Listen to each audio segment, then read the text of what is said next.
Murad qilaman. Salom do'stlar, bugungi dasturxonimizda cho'ng kichik bir oila kishilari hech kim murad qilolmaydigan tez churik, ichi yumshoq, intayin yeyishlik go'shtdan qilish usulini olib keldim. Buni odat uyga mehmon kelgan vaqtlarda etib oldiq achchiqsanlarmi yoki uydagilarning go'shtlik tomoqlarini yegiz kelib qolgan vaqtda pishirib bersanlarmi intayin yeyishlik ham singishlik bo'ldi. Qaynamiz buni qanday qilamiski, oxirigacha ko'rib birlikda o'rganaylik. Oldi bilan xamirni yo'g'ira olamiz. Jansanimiz qarta muvofiq unga ozroq tuz silib aralashtirib etgandan keyin bir qo'shiq atrofida seriqma yoki abjashma aralashtirib etamiz. Bundan boshqa bir tal tuxum chiqib etib, ching bo'shliqini normal qilib xamir yo'g'irib 20 minut atrofida tindirish uchun qo'yib qo'yamiz. Bu holatda qiymini qilib olamiz. Qiymiga muqim o'lcham yo'q, o'zimiz nimani yaxshi ko'rib yesak, shuni aralashtirib qilsak bo'ldi. Men bugun kali go'shti, bosh piyoz, ozroq qo'noq aralashtirib qiyma qildim. Ta'min tashlash uchun tuz, qarmoch, oqmoch, sira, ozroq uvoq laza, suv, may, ozroq suv berib etgandan keyin yaxshi aralashtirib qiymini tayyor qilamiz. Xamirimiz mutinib tayyor bo'ldi. Endi buni taxta qilib ko'rsatilgandek bo'laklarga bo'lib kesib zugul qilib olamiz. Zugulning birisini cho'ng, birisini kichik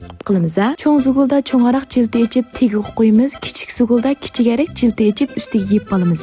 Endi har bir zugulni ko'rsatilgandek shumloq shaklda qalin ipizliqni normal qilib yeb ichib olamiz. Undan keyin muvofiq miqdorda qiyim silib taysh yetib olgandan keyin kichik jildini ustiga yepib ko'rsatilgandek chiroyli shakl chiqarib yemirib turib tugib olamiz. Qidan go'shtni pishiramiz. Mushundek teg tuz qozon yoki tovuq bo'lsa esib, odat say qo'rg'andan ko'proq may qo'yib, may qizigandan keyin go'shtni mavi tugib olgan tarafini teg tarafga qilib solamiz. O'tni yuqori temperaturada echib etmaymiz. O'tir hal yoki tavan o'tga tanshab har bir yuzini 5 minutdan qizarg'icha pishiriblam olsak tayyor bo'ldi. Voy bu har bir yuzni aram 5 minutdan pishirsak buni qaytib pishamdi deb so'rashinglar mumkin. Tamamen pishib ketadi ha do'stlar. Buning xamirini biz silib olgan qiymim unchalar qalin bo'lmagandan keyin oldi-keyin 10 minut atrofida pishirsak ham butunlay pishib ketadi ha. Manandek go'shtni aytib mehmonlaringlarni oldiga yoki uydagilarni oldiga qo'yadigan bo'lsanglar talishib turib, maqtab turib yeb ketadi. Sizlarni o'rganib oldinglarmi?